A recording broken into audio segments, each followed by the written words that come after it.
어머니, 배가 너무 아파요. 애가 곧 나올 것 같아요. 그날 나는 며느리에게 거짓말을 했습니다.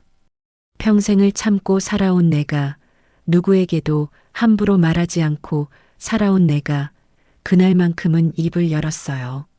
아니, 열어야 했습니다.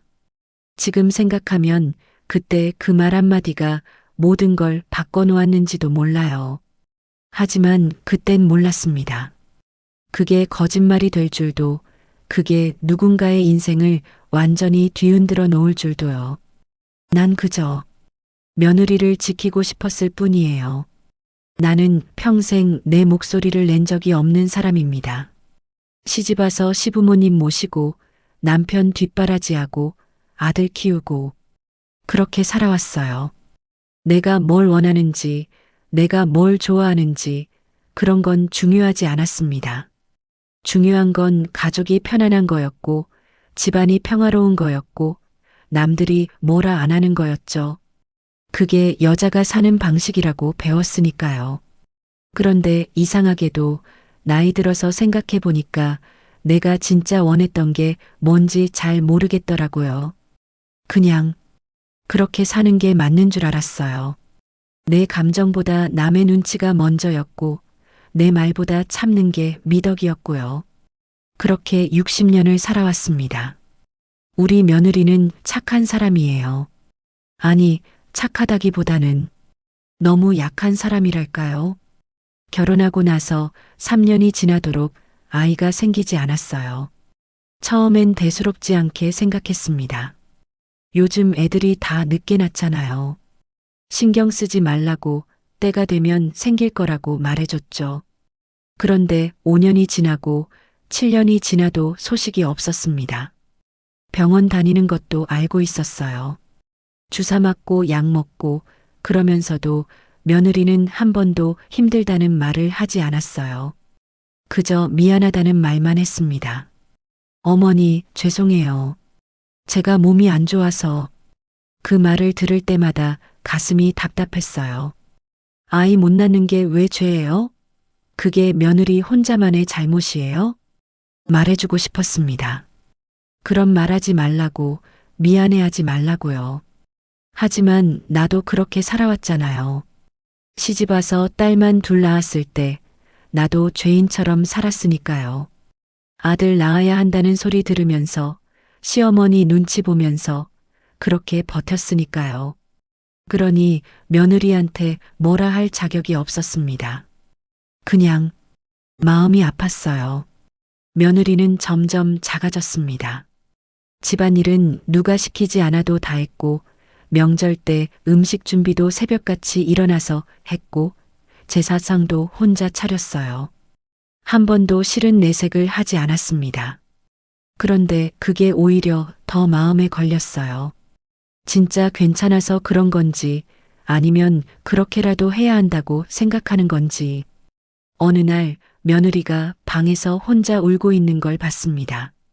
문틈으로 들려오는 소리였어요. 소리 내지 않으려고 참으면서 우는 그 소리가 지금도 귓가에 남아 있어요. 그때 알았습니다. 이 아이가 얼마나 외로운지를요. 그런데 기적이 일어났습니다. 결혼 8년 만에 며느리 배에 아이가 생긴 거예요. 병원에서 확인하고 돌아온 날 며느리 얼굴이 아직도 눈에 선합니다. 울면서 웃고 있었어요. 어머니, 저 아기가 생겼어요. 떨리는 목소리로 그렇게 말하는데 나도 모르게 눈물이 났습니다. 얼마나 기다렸어요. 얼마나 간절했어요. 이 아이가 엄마가 되는 걸 보고 싶었습니다. 우리 아들도 좋아했어요. 남편도 기뻐했고요. 온 집안이 조심스러워졌습니다. 며느리가 무거운 거 들까봐, 넘어질까봐, 힘들까봐 모두가 며느리를 보살폈어요. 며느리는 그게 미안한지 자꾸 괜찮다고 혼자 할 수 있다고 말했지만 우리는 그냥 그렇게 하고 싶었습니다. 이 아이가 무사히 태어나기만을 바랐어요. 배가 불러오면서 며느리는 달라졌습니다. 표정이 밝아졌어요. 예전처럼 죄인 같은 얼굴을 하지 않았고 가끔은 웃기도 했어요.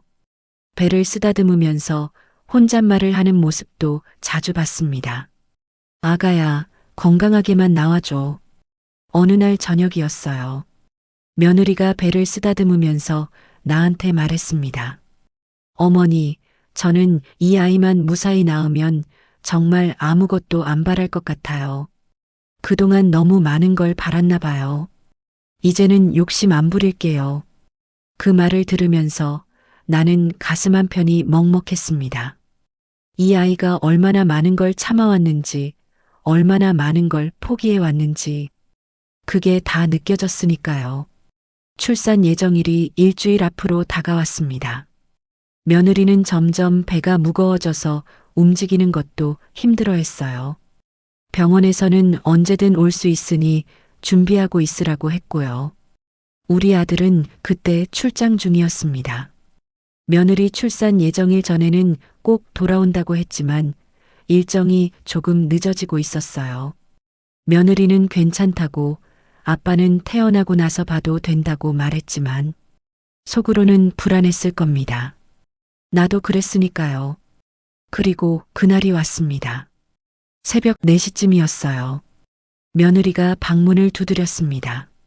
어머니, 배가 아파요. 병원 가야 할 것 같아요. 택시를 불렀습니다. 아들한테 전화했지만 받지 않았어요. 비행기를 타고 오는 중이라 연락이 안 됐던 거죠.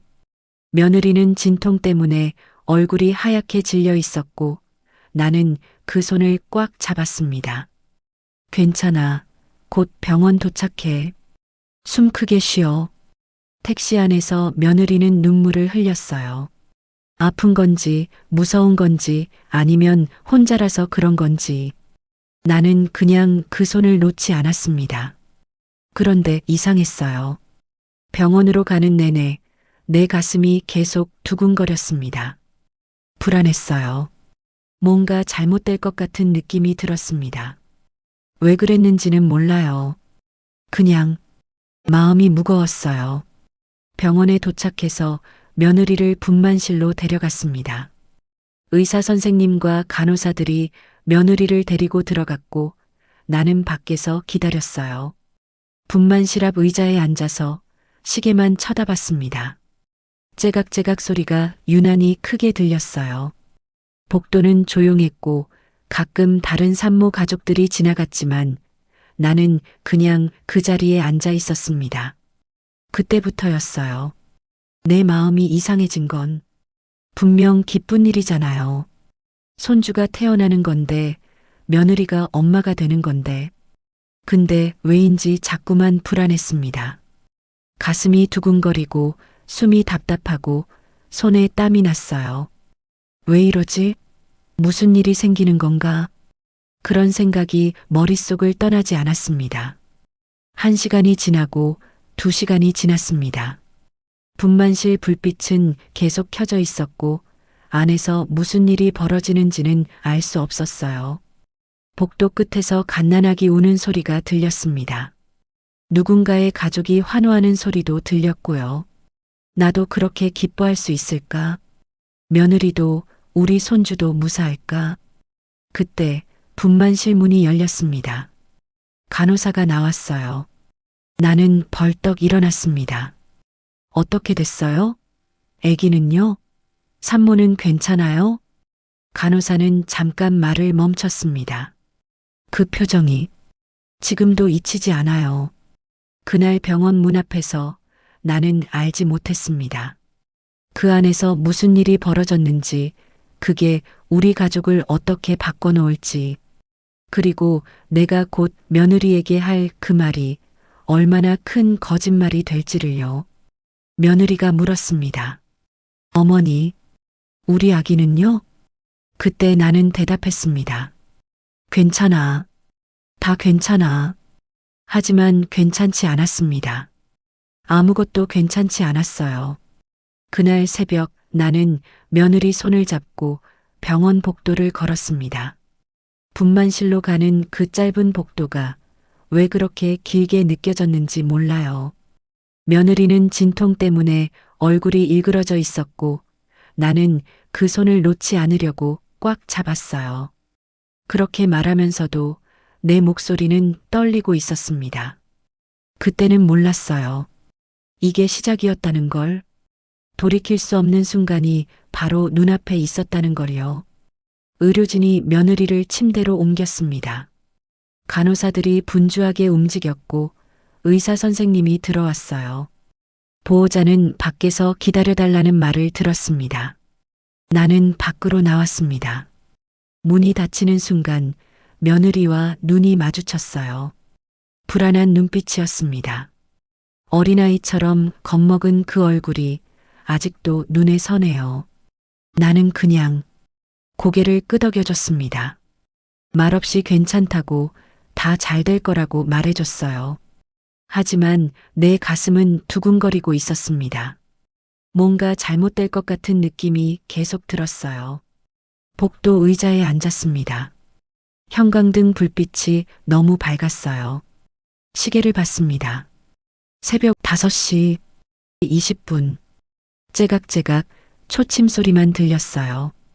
복도는 조용했고 가끔 간호사들이 지나갔지만 아무도 나한테 말을 걸지 않았습니다. 나는 그냥 그 자리에 앉아서 분만실 문만 바라봤어요. 아들한테 다시 전화했습니다. 받지 않았어요. 비행기 아니었겠죠. 문자를 남겼습니다. 전송 버튼을 누르고 나니 손이 떨렸어요. 왜 이렇게 불안한지 모르겠더라고요. 그냥 마음이 무거웠습니다. 30분쯤 지났을까요?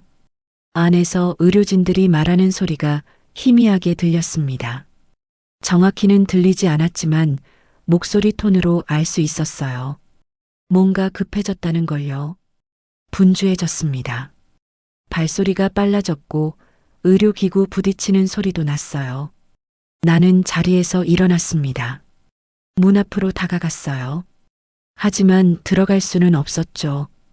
그냥 서서 안을 들여다볼 수도 없는 문만 바라봤습니다.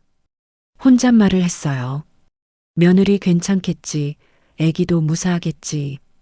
대답은 없었습니다. 1시간이 지났습니다. 아직도 소식이 없었어요. 복도 끝에서 다른 산모 가족들이 기뻐하는 소리가 들렸습니다. 갓난아기 울음소리도 들렸고요. 나는 그 소리를 들으면서 우리도 곧 그렇게 될 거라고 생각했어요. 며느리도 무사히 나을 거고 손주도 건강하게 태어날 거라고요. 그런데 이상했습니다. 시간이 갈수록 불안이 커졌어요. 가슴이 답답하고 숨쉬기가 힘들었습니다. 손에 땀이 났고 다리에 힘이 풀렸어요. 왜 그랬는지는 지금도 모르겠어요. 그냥 느낌이 안 좋았습니다. 2시간쯤 지났을 때였어요. 분만실 문이 열렸습니다. 의사 선생님이 나왔어요. 나는 벌떡 일어났습니다. 어떻게 됐냐고, 며느리는 괜찮냐고, 아기는 괜찮냐고 물었습니다. 선생님은 마스크를 벗었습니다. 표정이 밝지 않았어요. 피곤해 보였고 뭔가 말하기 힘든 얼굴이었습니다. 산모는 괜찮다고 했습니다. 나는 안도했습니다. 며느리가 괜찮다니까요.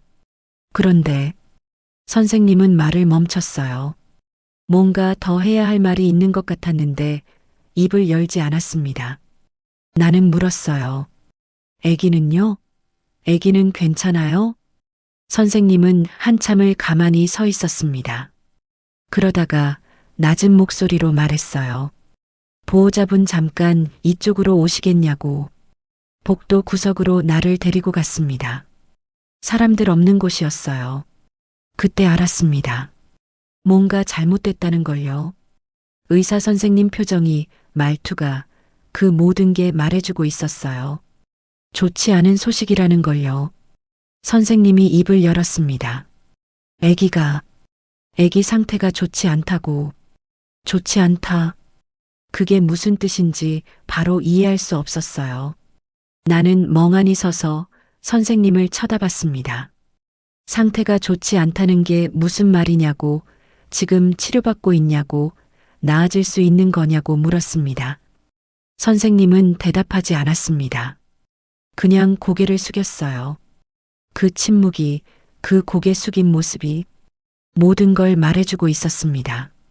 나는 다리에 힘이 풀려서 벽에 기댔어요. 안 돼, 그럴 리가. 혼잣말이 나왔습니다. 선생님은 의학 용어로 설명했습니다. 호흡 곤란, 심박, 산소 포화도. 무슨 말인지 잘 이해가 안 됐어요. 그냥 한 가지만 알 수 있었습니다. 아기가 위험하다는 것. 그리고 이미 늦었다는 것. 최선을 다했지만 선생님의 그 말이 귀에 들어오지 않았어요. 머릿속이 하얘졌습니다. 나는 신생아실 쪽을 바라봤습니다. 다른 아기들은 울고 있었어요. 보호자들이 유리창 너머로 아기를 보면서 웃고 있었고요. 하지만 우리 손주는 울음소리가 들리지 않았습니다. 그게 전부였어요. 그 침묵이, 그 고요함이 모든 걸 말해주고 있었습니다. 나는 복도 의자에 주저앉았습니다. 손으로 얼굴을 감쌌어요. 울지는 않았습니다. 울 수가 없었어요. 그냥 멍했습니다. 어떻게 이럴 수가 있지? 8년을 기다렸는데, 며느리가 얼마나 간절했는데, 그런 생각들이 머릿속을 맴돌았어요. 하지만 현실은 바뀌지 않았습니다. 아무리 생각해도, 아무리 부정해도요. 1시간쯤 지났을 때 간호사가 나를 불렀습니다. 산모께서 깨어나셨다고, 회복실로 오시겠냐고. 나는 비틀거리며 일어났습니다. 다리가 제대로 움직이지 않았어요. 회복실로 걸어가는 그 짧은 복도가 또 너무 길게 느껴졌습니다. 뭐라고 말하지? 어떻게 말해야 하지? 머릿속이 복잡했어요. 하지만 답은 없었습니다. 커튼을 젖히고 들어갔습니다. 며느리가 침대에 누워 있었어요. 얼굴이 창백했고 링거를 맞고 있었습니다. 눈을 뜨고 있었어요. 천장을 보고 있었는데 내가 들어가니까 고개를 돌렸습니다. 그 눈빛을 잊을 수가 없어요. 간절함과 두려움이 섞여 있었습니다. 며느리가 입을 열었습니다. 목소리가 갈라져 있었어요. 어머니, 우리 아기는요? 그 질문을 듣는 순간 내 귀가 멍해졌습니다. 시간이 멈춘 것 같았어요. 며느리는 나를 보고 있었고 나는 며느리를 보고 있었습니다. 하지만 나는 아무 말도 할 수 없었어요. 입이 떨어지지 않았습니다. 목구멍에서 말이 올라오지 않았어요. 말해야 한다. 지금 말해야 한다. 머리로는 알고 있었습니다. 하지만 며느리 얼굴을 보니까 말할 수가 없었어요. 그 기대에 찬 눈빛을, 그 간절한 표정을 어떻게 무너뜨릴 수 있겠어요. 8년을 기다린 사람한테, 지금 막 엄마가 된 사람한테 어떻게 그런 말을 할 수 있겠습니까? 며느리가 다시 물었습니다. 아기 건강하냐고. 울음소리 못 들었는데 왜 아무도 얘기를 안 해주냐고. 불안이 점점 커지고 있었어요. 며느리 눈에 눈물이 고였습니다. 나는 입을 열었습니다. 지금은 검사 중이야. 거짓말이었습니다. 처음으로 며느리에게 한 거짓말이었어요. 며느리는 그 말을 믿었습니다. 아니, 믿고 싶었던 거겠죠. 검사요? 무슨 검사요? 애기 괜찮은 거 맞죠? 나는 고개를 끄덕였어요. 말로는 하지 못하고 그냥 고개만 끄덕였습니다. 며느리는 안도한 표정을 지었어요. 그럼 다행이에요. 검사 끝나면 볼 수 있죠. 빨리 보고 싶어요. 어머니. 그 말을 들으면서 나는 돌아섰습니다. 며느리 얼굴을 더 이상 볼 수가 없었어요. 회복실 밖으로 나왔습니다. 다리가 풀려서 벽에 기댔어요. 손이 떨렸습니다. 내가 방금 뭘 한 거지? 왜 진실을 말하지 못했지? 스스로에게 물었지만 답은 없었습니다. 그냥 말할 수가 없었어요. 지금은 안 된다고, 조금 더 기다려야 한다고 그렇게 스스로를 설득했습니다. 그때 휴대폰이 울렸습니다. 아들이었어요. 엄마 나 지금 공항이야. 며느리는 애기는 밝은 목소리였습니다. 설레는 목소리였어요. 나는 대답하지 못했습니다. 아들의 목소리가 불안해졌어요. 엄마 왜 말이 없어? 무슨 일 있어? 나는 겨우 입을 열었습니다. 병원으로 와라. 지금 당장 와. 그리고 전화를 끊었습니다. 복도 끝에 앉아 있었습니다. 사람들이 지나갔지만 아무도 나를 신경 쓰지 않았어요. 나는 그냥 창밖을 바라봤습니다. 해가 떠오르고 있었어요. 새벽이 지나고 아침이 왔습니다. 하지만 내 마음속은 여전히 어두웠어요. 며느리한테 한 그 거짓말이 계속 머릿속을 맴돌았습니다. 조금만 기다리면 돼. 지금은 때가 아니야. 그렇게 생각했어요. 하지만 그게 시작이었습니다. 돌이킬 수 없는 긴 침묵의 시작이었어요. 그 질문 하나에 나는 아무 대답도 하지 못했습니다. 우리 아기는요?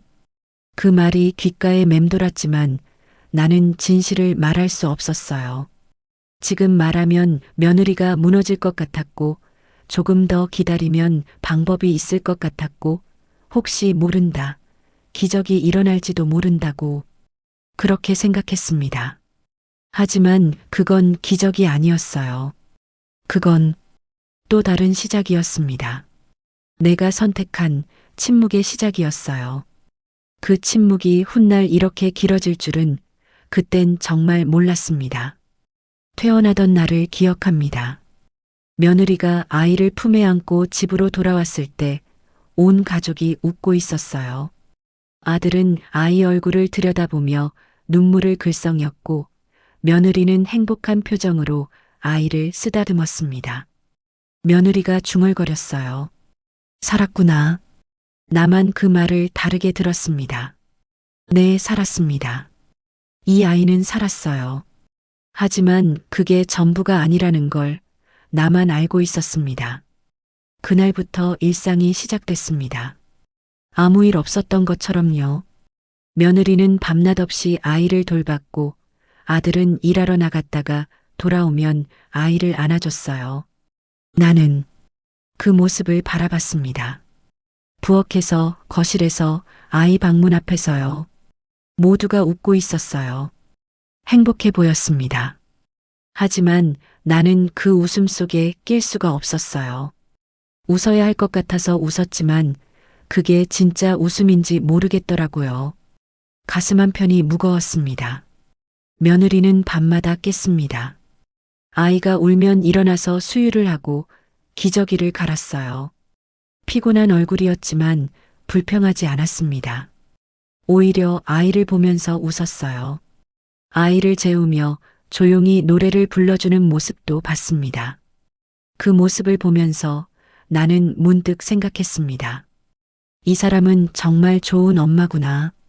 8년을 기다린 만큼, 간절한 만큼 며느리는 그 아이를 온 마음으로 사랑했어요. 잠을 못 자도 힘들어도 그저 아이가 있다는 것만으로 행복해했습니다. 그런 며느리를 볼 때마다 나는 더 숨이 막혔어요. 이 사람이 만약 진실을 안다면 얼마나 무너질까요? 아이가 돌이 지났을 때 첫걸음을 뗐습니다. 비틀비틀 걸어오는 모습에 온 가족이 환호했어요. 며느리는 울면서 아이를 안아줬고 아들은 휴대폰으로 영상을 찍었습니다. 며느리가 기뻐하며 나에게 물었습니다. 어머니 보셨냐고, 우리 아가 걷는 거 보셨냐고. 나는 고개를 끄덕였습니다. 그래, 잘 봤다. 하지만 내 눈에는 다른 것도 보였어요. 아이의 얼굴, 몸짓, 걸음걸이. 그 모든 게 낯설었습니다. 우리 핏줄과는 다른 무언가가 느껴졌어요. 아무도 눈치채지 못했지만 나는 알고 있었습니다. 이 아이가 누구의 아이인지를요. 아이 돌잔치를 했습니다. 친척들이 모였고 동네 사람들도 왔어요. 며느리는 한복을 곱게 차려입고 아이를 안았고 사람들은 축하해줬습니다. 고생 끝이네요. 아이 낳으니까 복 받으시겠어요. 이제 집안에 웃음소리가 가득하겠네. 그런 말들을 들으면서 나는 웃었습니다. 겉으로는요. 하지만 속으로는 무너지고 있었어요. 가족 사진을 찍을 때 나는 카메라를 제대로 쳐다볼 수가 없었습니다. 이 사진 속에 우리가 진짜 가족인가? 그런 생각이 들었으니까요. 돌잔치가 끝나고 손님들이 다 돌아간 뒤였어요. 며느리가 나한테 다가왔습니다. 정말 감사하다고 말했어요. 무슨 말인지 몰라서 가만히 있었더니 며느리가 말을 이었습니다. 자기가 아이 못 낳을 때 많이 힘들었다고, 그때 어머니가 아무 말씀도 안 하셨다고, 그게 얼마나 큰 힘이 됐는지 모른다고, 이 아이 덕분에 자기는 이제 떳떳하게 살 수 있다고, 어머니 덕분이라고. 그 말을 듣는 순간 가슴이 찢어지는 것 같았습니다. 나는 아무 말도 하지 못했어요. 며느리는 그냥 미소를 짓고 아이 방으로 들어갔습니다. 나는 그 자리에 서서 한참을 멍하니 있었어요. 어머니 덕분이라는 그 말이 귓가에 맴돌았습니다. 그렇게 하루가 지나고 한 달이 지나고 1년이 지났습니다. 아이는 자랐어요. 말을 하기 시작했고 뛰어다녔고 유치원에 다니기 시작했습니다. 며느리는 여전히 좋은 엄마였고 아들은 바쁘지만 성실한 아빠였어요. 모두가 평범한 일상을 살았습니다.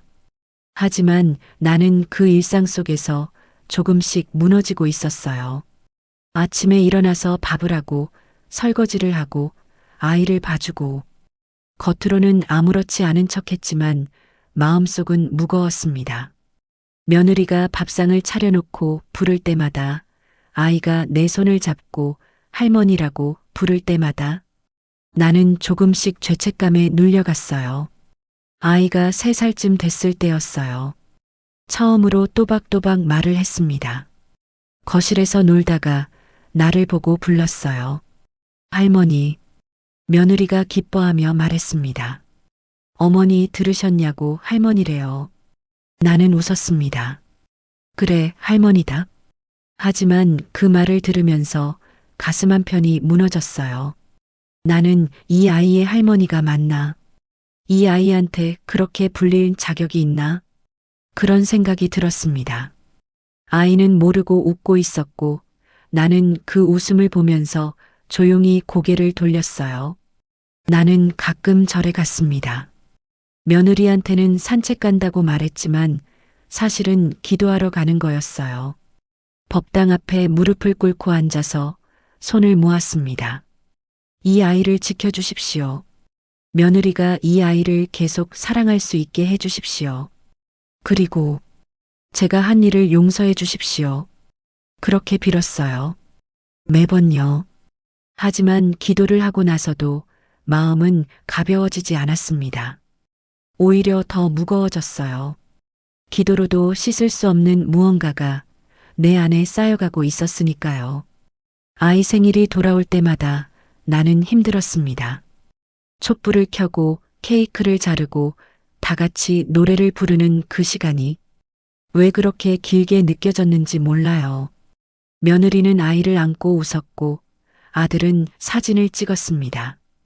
아이는 눈을 감고 작은 손으로 촛불을 껐습니다.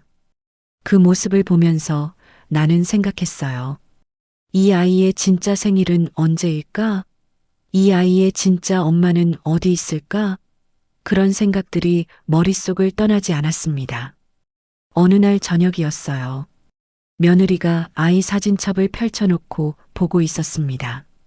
나에게 보여주며 말했어요. 어머니, 이것 좀 보라고. 애가 이렇게 컸다고. 신생아 때 사진부터 지금까지 시간 순서대로 정리된 앨범이었어요. 며느리는 한 장 한 장 넘기면서 웃었습니다.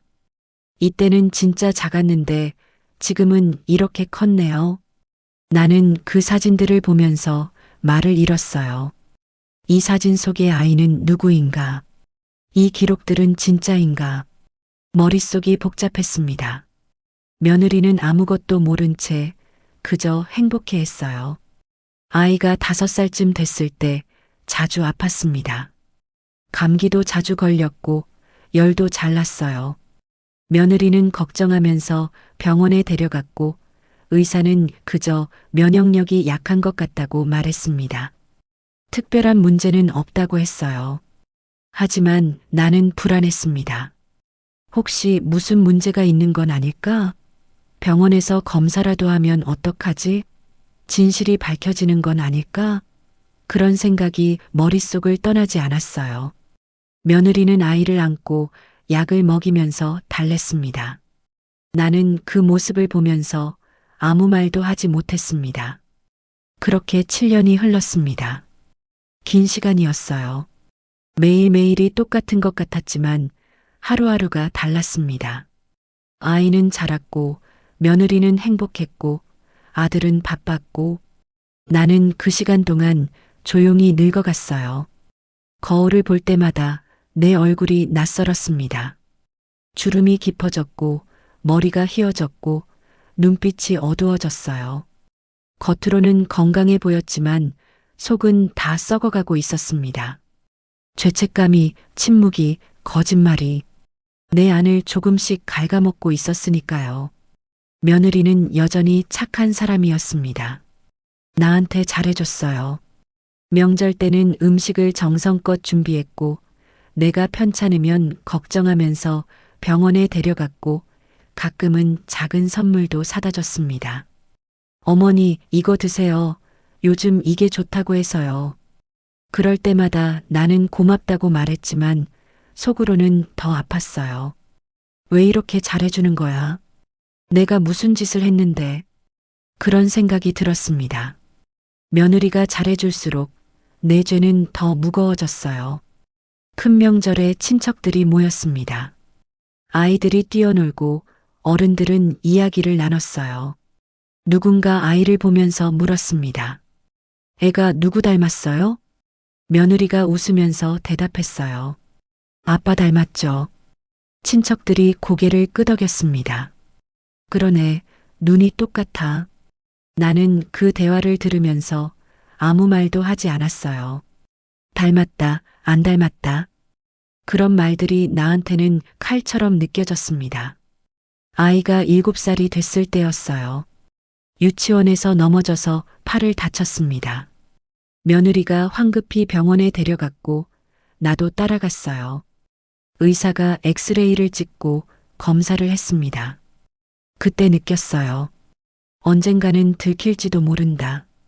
병원에 올 때마다, 검사를 할 때마다, 혈액형을 물어볼 때마다 나는 가슴이 철렁했습니다. 혹시 뭔가 이상한 게 발견되는 건 아닐까? 혹시 의사가 뭔가 눈치채는 건 아닐까? 그런 두려움이 점점 커졌어요. 밤이 되면 나는 혼자 거실에 앉아 있었습니다. 불을 끄고 조용히 앉아 있었어요. 창밖을 보면서 생각했습니다.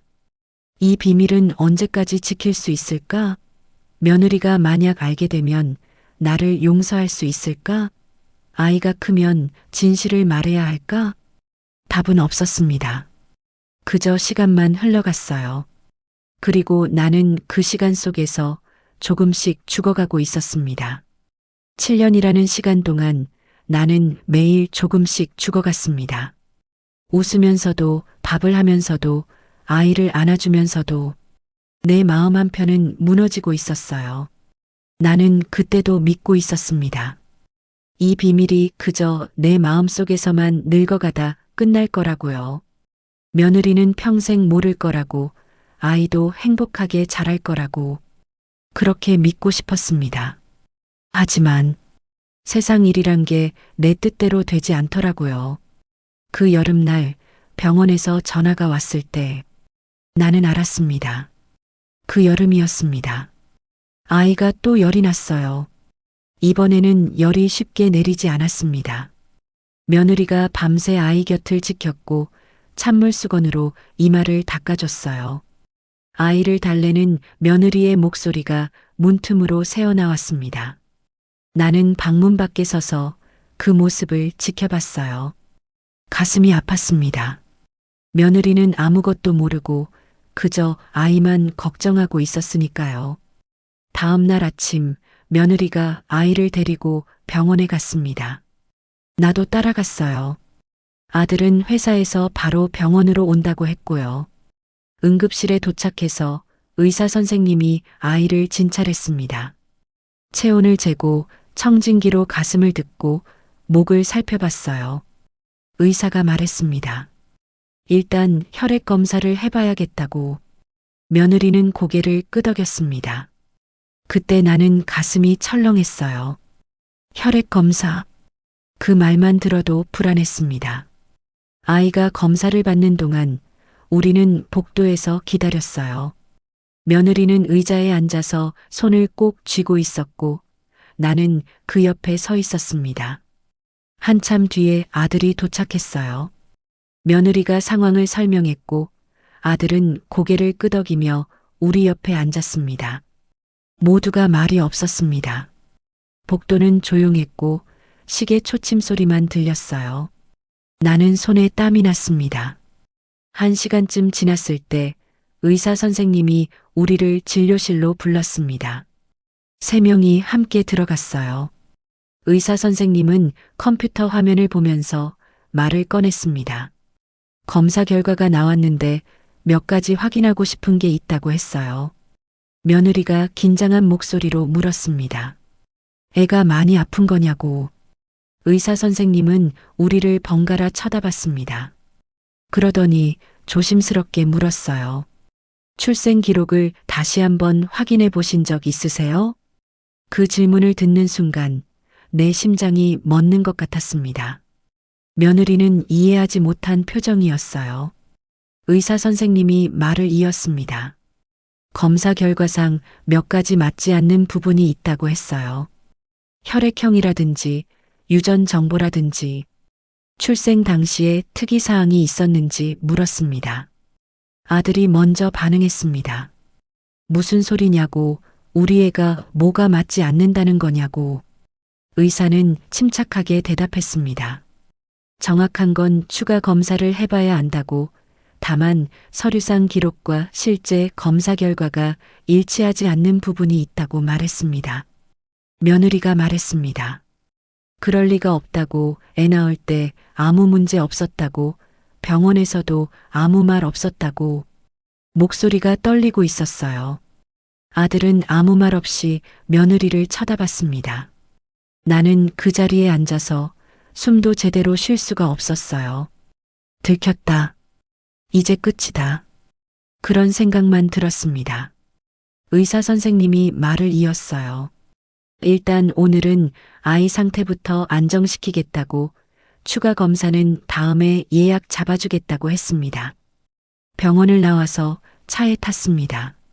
아들이 운전대를 잡았고 며느리는 뒷좌석에서 아이를 안고 있었어요. 나는 조수석에 앉아 있었습니다. 차 안은 조용했어요. 아무도 말을 하지 않았습니다. 며느리가 작은 목소리로 물었어요. 의사 선생님 말이 무슨 뜻이었을까? 뭐가 맞지 않는다는 거냐고. 아들은 대답하지 않았습니다. 그냥 앞만 보고 운전했어요. 며느리가 다시 물었습니다. 우리 애한테 무슨 문제라도 있는 거냐고. 아들이 차갑게 말했습니다. 나도 몰라. 집에 도착해서 며느리는 아이를 재웠습니다. 아들은 거실에 앉아서 아무 말 없이 휴대폰만 보고 있었어요. 나는 부엌에서 설거지를 하면서 거실 쪽을 힐끗힐끗 쳐다봤습니다. 며느리가 아이 방에서 나왔어요. 거실로 와서 아들 옆에 앉았습니다.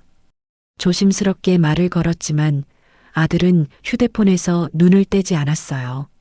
며느리가 물었습니다. 우리 괜찮은 거 맞냐고. 아들이 휴대폰을 내려놓았습니다. 며느리를 똑바로 쳐다보며 물었어요. 당신 혹시 나한테 숨기는 거 있어? 며느리가 놀란 표정으로 되물었습니다. 아들의 목소리가 날카로워졌어요. 애 낳을 때 정말 아무 일 없었냐고. 병원에서 이상한 얘기 들은 거 없냐고 물었습니다. 며느리는 어리둥절한 얼굴이었습니다. 무슨 소리냐고, 아무 일도 없었다고, 자기도 오늘 의사 선생님 얘기 듣고 놀란 거라고 말했어요. 아들이 따져 물었습니다. 그럼 왜 검사 결과가 안 맞냐고, 왜 서류하고 다르냐고. 며느리가 답답한 목소리로 대답했습니다. 자기도 모른다고, 진짜 모른다고. 나는 부엌에서 그 대화를 듣고 있었어요. 손이 떨렸습니다. 다음 날부터 아들이 달라졌습니다. 며느리를 보는 눈빛이 차가워졌어요. 말도 적어졌고 같이 있어도 딴청을 부렸습니다. 며느리는 불안해했어요. 자기한테 왜 그러냐고, 자기가 뭘 잘못했냐고 물었지만 아들은 대답하지 않았습니다. 며느리는 점점 작아졌어요. 예전처럼 웃지 않았고 말도 줄었습니다. 밥을 하면서도 설거지를 하면서도 계속 한숨만 쉬었어요. 나는 그 모습을 보면서 가슴이 찢어지는 것 같았습니다. 며칠 뒤 아이가 또 열이 났습니다. 이번에는 더 심했어요. 며느리가 밤새 간호했지만 열이 내리지 않았습니다. 새벽에 다시 병원에 갔어요. 의사는 입원을 권했습니다. 며느리는 병실에서 아이 곁을 지켰어요. 링거 맞는 아이를 보면서 눈물을 흘렸습니다. 자기가 잘못했다고, 엄마가 뭘 잘못한 건지 모르겠지만 미안하다고 아이에게 속삭였습니다. 그 모습을 보면서 나는 눈을 감았습니다. 볼 수가 없었어요. 아들이 병실에 왔습니다. 며느리는 아이 옆에 앉아 있었고 나는 의자에 앉아 있었어요. 아들이 물었습니다. 추가 검사 언제 하냐고. 며느리가 대답했어요. 다음 주에 예약됐다고. 아들은 고개를 끄덕였습니다. 그러더니 낮은 목소리로 말했어요. 그때 확실히 알게 될 거라고, 뭐가 문제인지. 며느리가 떨리는 목소리로 물었습니다. 여보, 당신 나 의심하는 거야? 아들은 대답하지 않았어요. 그냥 창밖만 쳐다봤습니다. 며느리 눈에 눈물이 고였어요. 그날 밤 아들은 집에 돌아갔습니다. 며느리와 나만 병실에 남았어요. 아이는 잠들었고 며느리는 보호자 침대에 누워 있었습니다. 나는 의자에서 졸고 있었어요. 한밤중에 소리가 들렸습니다. 며느리가 우는 소리였어요. 이불로 얼굴을 가리고 소리 내지 않으려고 참으면서 울고 있었습니다. 나는 눈을 떴지만 일어나지 않았어요. 그냥 가만히 듣고 있었습니다. 며느리의 울음소리를요. 며느리가 중얼거렸어요. 내가 뭘 잘못했지? 왜 이렇게 된 거지? 나는 그 소리를 들으면서 입술을 깨물었습니다. 말할 수가 없었어요. 일주일 뒤 추가 검사 결과가 나왔습니다. 의사 선생님이 우리를 진료실로 불렀어요. 이번에는 아들, 며느리, 나, 3명이 함께 들어갔습니다. 의사 선생님은 서류를 보면서 천천히 말을 꺼냈어요. 검사 결과를 보니까 몇 가지 확인이 필요한 부분이 있다고 했습니다. 아들이 물었습니다. 무슨 문제냐고. 의사는 잠시 망설이다가 말했습니다. 친자 확인 검사를 권해드립니다. 친자 확인. 그 말이 나오는 순간 며느리 얼굴이 하얗게 질렸습니다. 의사가 설명했어요. 검사 결과상 유전 정보가 일치하지 않는 부분이 있다고, 정확한 확인을 위해서는 친자 검사가 필요하다고 말했습니다. 며느리가 떨리는 목소리로 말했어요. 말도 안 된다고, 자기가 낳은 애인데 병원에서 자기가 직접 낳았다고.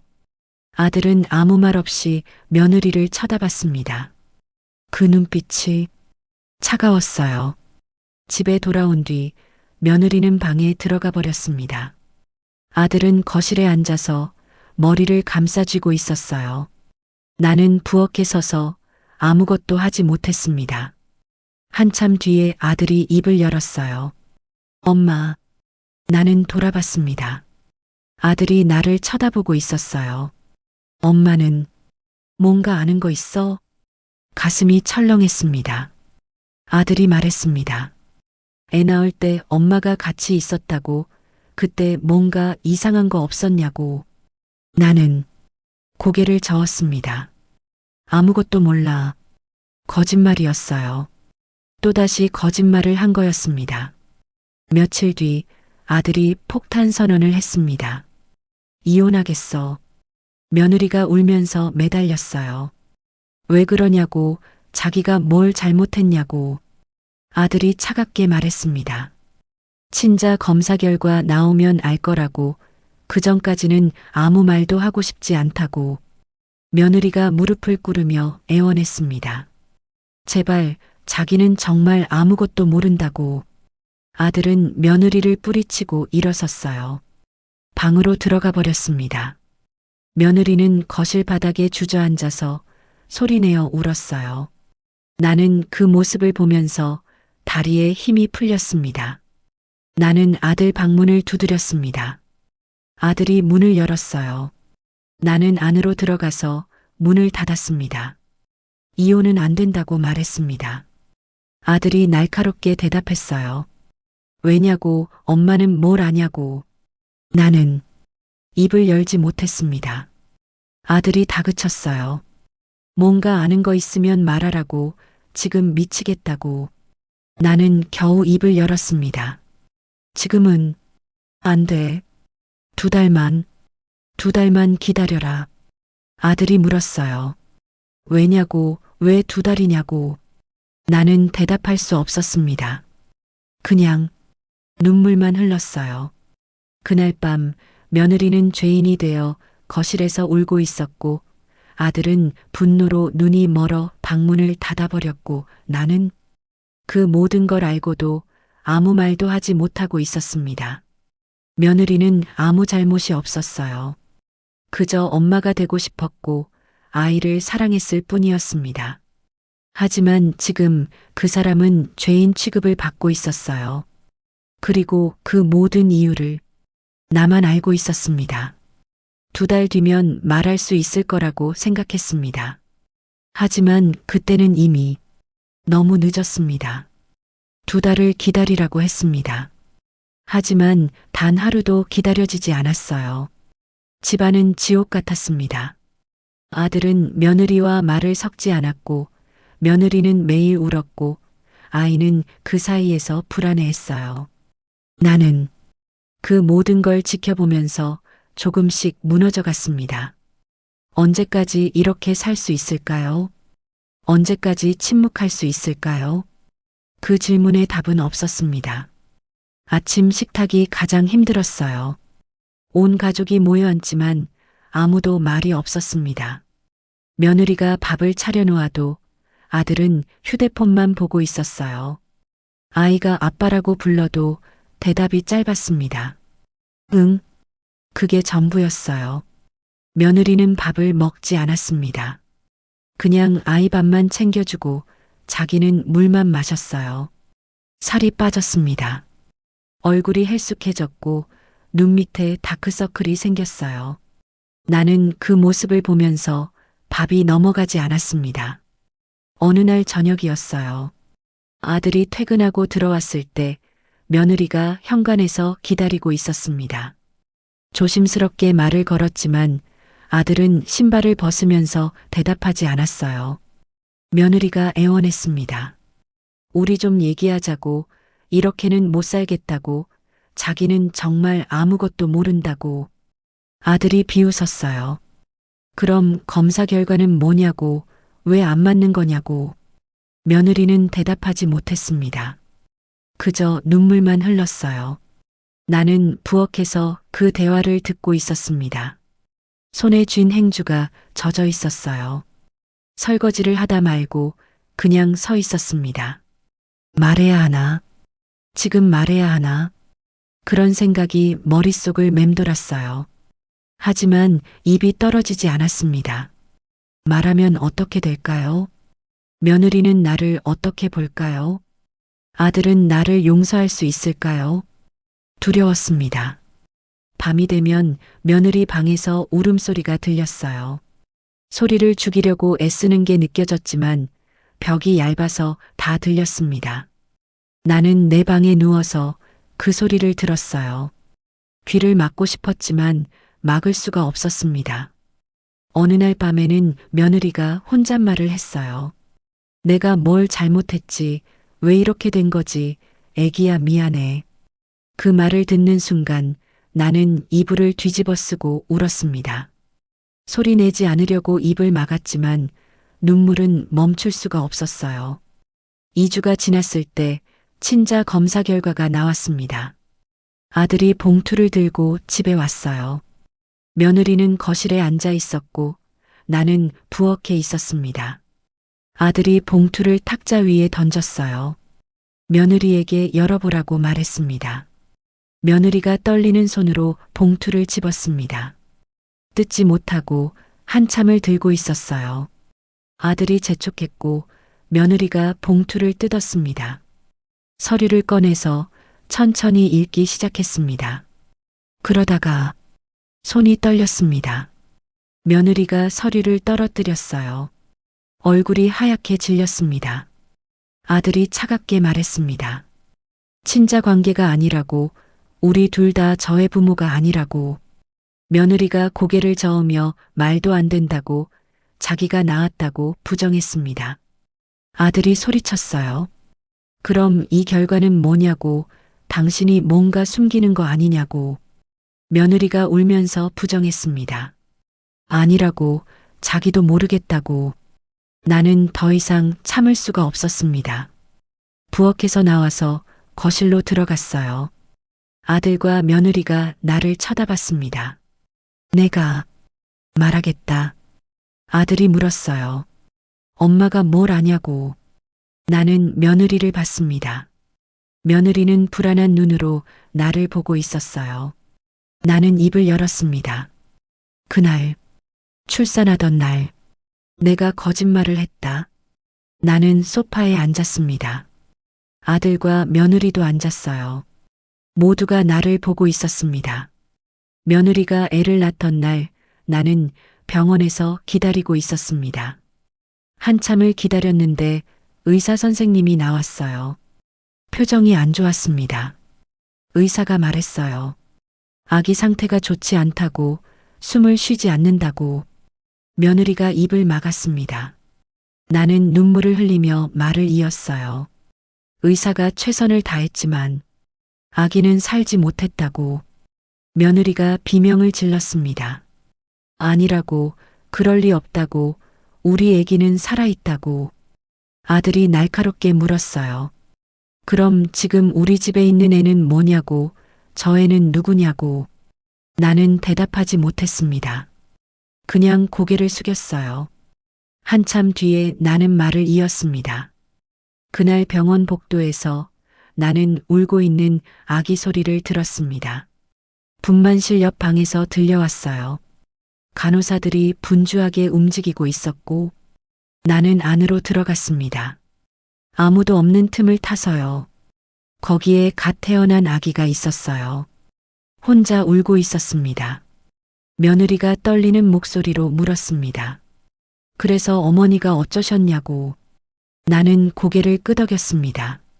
나는 그 아기를 안았다고, 그리고 며느리 곁에 뒀다고. 며느리가 눈을 떴을 때 나는 말했습니다. 애기 건강하다고, 다 괜찮다고. 며느리가 주저앉았어요.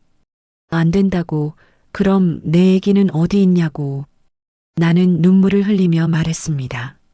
며느리 애기는 그날 병원에서 조용히 보냈다고, 장례도 치렀다고, 혼자서.